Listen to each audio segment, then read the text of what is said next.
Caso ha presentado a consideración del presidente de la República, quien tiene el privilegio de la iniciativa exclusiva sobre proyectos tributarios, un proyecto de ley de solidaridad tributaria a favor de los damnificados por el terremoto.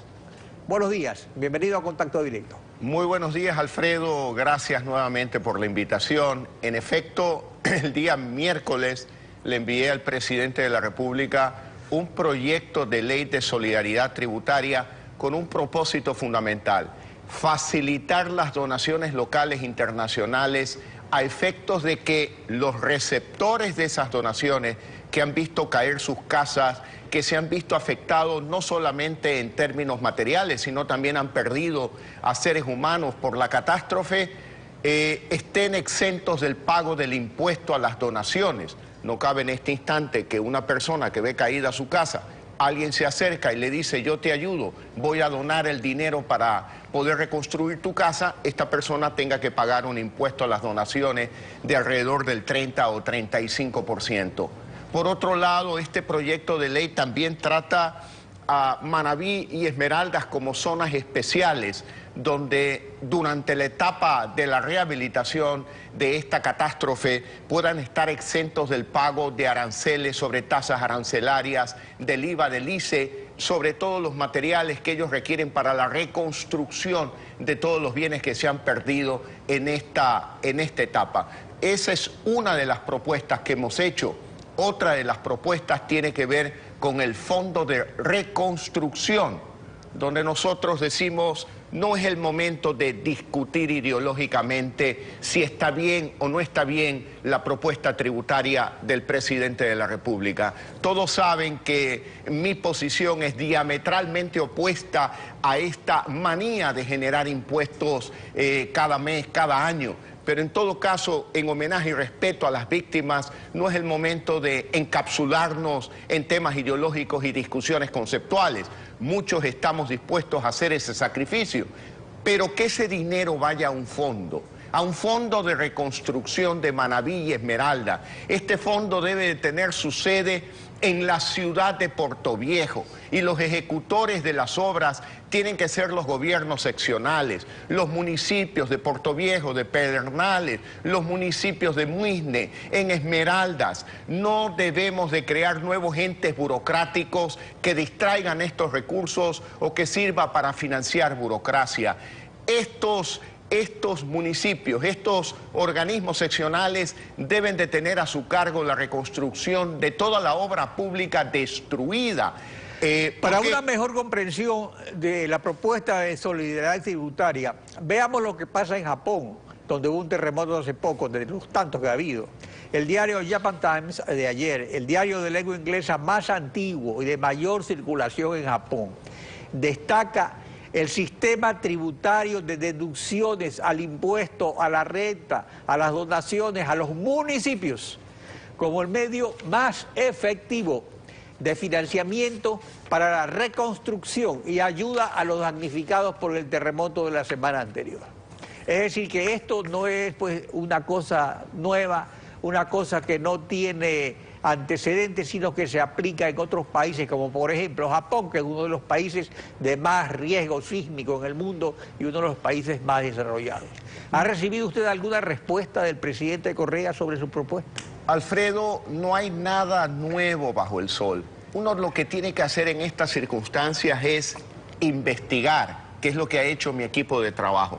Investigar sobre las experiencias de Chile, de Japón, y adaptarlas a la realidad ecuatoriana, a la estructura legal ecuatoriana. Este es el proyecto que le enviamos al presidente de la República el día miércoles. No hemos tenido ninguna respuesta. Ojalá que lo acoja, que lo analice con la seriedad con la que nosotros lo hemos trabajado, con el respeto con el que nosotros se lo hemos enviado, porque el objetivo aquí es proteger a aquellas víctimas del terremoto. Y sin duda alguna la necesidad de iniciar un rápido proceso de reactivación, de reconstrucción de las zonas afectadas, fundamentalmente Manabí y Esmeralda. Son desgarradoras las escenas que uno vive cuando visita Pedernales. Visité el día miércoles Pedernales. Normalmente en mis recorridos por el Ecuador, cuando yo saludo por primera vez a una persona, le extiendo la mano. En Pedernales no querían solo la mano, querían un abrazo eterno de solidaridad. Y entre sollozos me contaban sus historias de haber perdido parte de su familia, de haber perdido sus bienes. Este no es el momento de cobrar impuestos en las zonas de Manabí y Esmeraldas especialmente. Bueno, Esta eso no es ya la lo hora ha de advertido el presidente, que va a eliminar esos impuestos, pero lo importante es encontrar una fórmula efectiva de arreglar el problema. O sea, este mecanismo de incentivo se aplica en Japón con los gobiernos autónomos por el fracaso que hubo antes con otros terremotos en Japón con entes del gobierno nacional. Y también en Chile, otro país asediado por terremotos. Justamente a raíz del sismo de 2010 se dictó la ley número 20.444, publicada en el registro oficial de 28 de mayo del 2010, actualizada el 8 de febrero de 2012, que crea el Fondo Nacional de la Reconstrucción y establece mecanismos de incentivo tributario a las donaciones efectuadas en casos de catástrofe. Y ese programa es un éxito reconocido mundialmente. Ahora, su proyecto es solo para las donaciones directas a los damnificados o formaría parte de un fondo al que también irían la ayuda internacional y el alza temporal de impuestos propuesta por el gobierno. ¿Cómo funcionaría? Vamos en orden. En primer lugar, aquí está el proyecto de ley enviado el día miércoles para facilitar las donaciones, que va en la línea de lo que usted ha descrito. Es decir, el que dona puede deducir de la base imponible el dinero donado por esta catástrofe. Y el receptor de la donación está exento del pago del impuesto a la renta por la donación recibida. Y adicionalmente se reduce a cero aranceles, IVA, se reduce a cero sobre tasas arancelarias para que, por ejemplo, una pequeña industria productora de agua potable en Portoviejo pueda restituir su planta que ha sido destruida por el terremoto, pero no tenga que pagar nuevamente impuestos para poder restablecerse. Ese es un punto. El segundo punto, que es vital: los recursos provenientes del incremento de los impuestos temporales, más las líneas de crédito contingentes que anunció el presidente de la República, que asciende a 600 millones de dólares, más la venta de los activos del Estado, que no han precisado cuáles, en cuánto van a vender, cuándo los van a vender y cómo, que también es importante en términos de transparencia.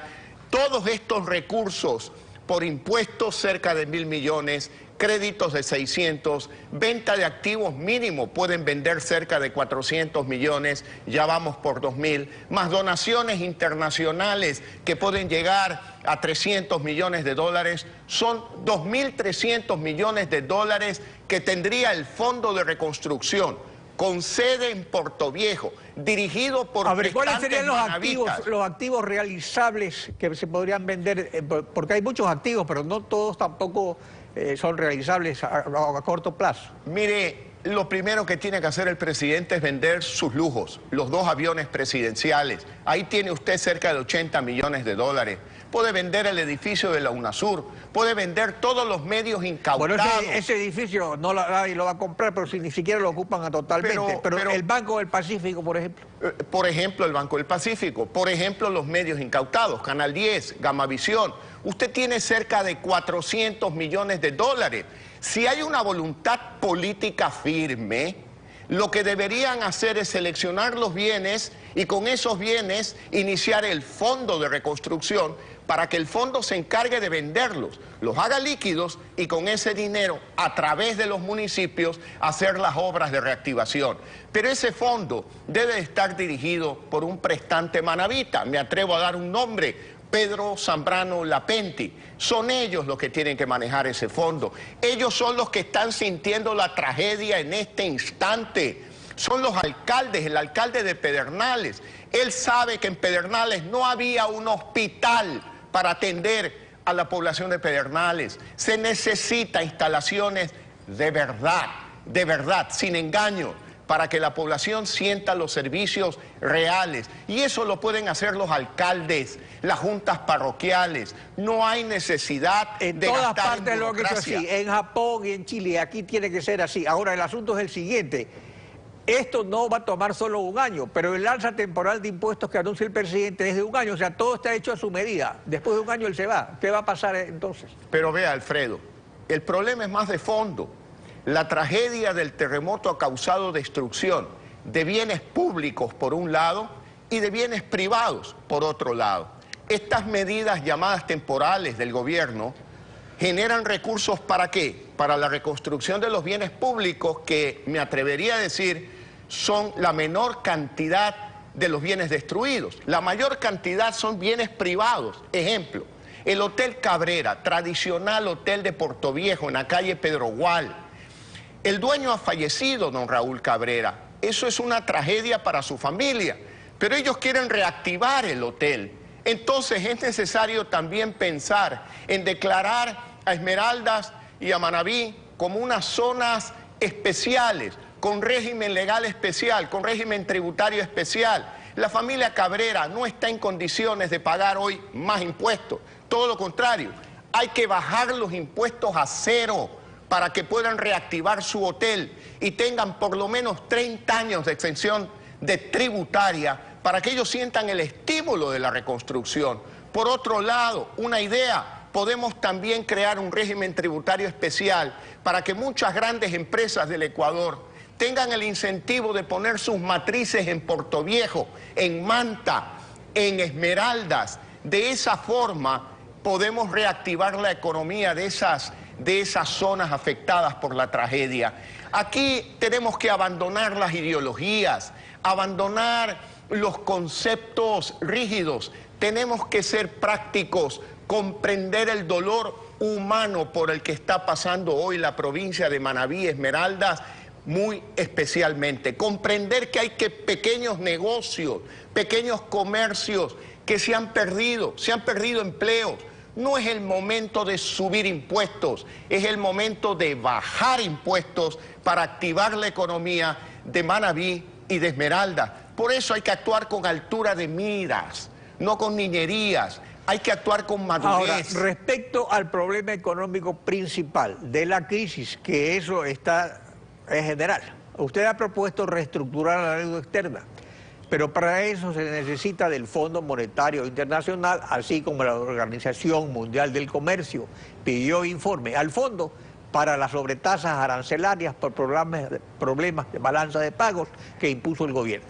Si llega a la presidencia después de un año y tiene que acudir al fondo, lo hará con muy poco margen de maniobra para una buena negociación. Entre tanto, ¿qué hace el país con una bomba de tiempo cuya mecha está encendida y consumiéndose? Pongamos las cosas en contexto, Alfredo. La economía ecuatoriana pasa por un proceso de crisis. Es una economía alicaída. Ya el Fondo Monetario nos advierte que la economía va a decrecer en un 4,5% en el año 2016 y 4,3% en el año 2017. Junto con el 2015 serían 3 años donde el Ecuador no crece económicamente, sino decrece. Por lo tanto, ahora con el terremoto debemos de suponer que estos números se van a agravar. Y por lo tanto, ¿qué es lo que se requiere? Altura de miras. Hoy no podemos andar encapsulándonos en ideologías. Tenemos que comprender que necesitamos ayuda internacional. Es el momento de acudir al Banco Mundial, al BID, al Fondo Monetario, a la CAF. ¿Para qué? Para que el Ecuador encare estas dificultades de su economía, agravada por el terremoto, de una forma correcta, eficiente. Los créditos chinos, no los quiero satanizar, pero necesitamos crédito a 30 años, a tasas de interés menores al 3%. Y para lograr eso necesitamos generar confianza. No podemos andar con sonrisitas nerviosas. Tenemos que dar señales concretas al Ecuador, al exterior, de seriedad, para convocar confianza y, por supuesto, hacer lo que acaba de hacer Argentina, emitir bonos a largo plazo con tasas de interés razonables, producto de la confianza que genera un nuevo gobierno, y con eso reestructurar la deuda interna y externa del Ecuador. Ya habrá tiempo, si los ecuatorianos deciden por un cambio, ya habrá tiempo para poder implementar con sensatez, con sentido común, una serie de medidas que le permitan al Ecuador retornar por el camino de la prosperidad. Pero hoy tenemos una tragedia, estamos recién en la primera semana. Exactamente, y eso es lo que hay que afrontar en estos momentos, y para eso se requiere una solución urgente que el estado de excepción lo permite, pero con un consenso nacional. Yo creo que el presidente de la República debería de llamar a una reunión, y yo estoy dispuesto a asistir a aquella reunión, llevarle el proyecto de ley, llevar la idea de la creación del Fondo de Reconstrucción, para que el nuevo dinero de los nuevos impuestos, las donaciones, la deuda nueva, la venta de los activos, no vaya al presupuesto general del Estado, porque eso es dinero en saco roto, eso es dinero en un agujero negro, eso tiene que ir a un fondo para que esas platas, como dicen popularmente en la costa, no se junten. La una es la del presupuesto del Estado, la otra son cerca de 2.500 millones de dólares con los que se puede reaccionar proactivamente a la reconstrucción de Manabí, a la reconstrucción de Esmeralda, creando ese fondo, separando, inmunizando el esfuerzo solidario que ahora se ha convertido de voluntario en algo impuesto por el gobierno. Bien, vamos a hacer el esfuerzo de pagar esos nuevos impuestos, pero hay que manejarlos con eficiencia y con eficacia. Perdón por haberme extendido, Alfredo. Guillermo Lazo, gracias por acompañarnos en Contacto Directo. Gracias a usted, Alfredo.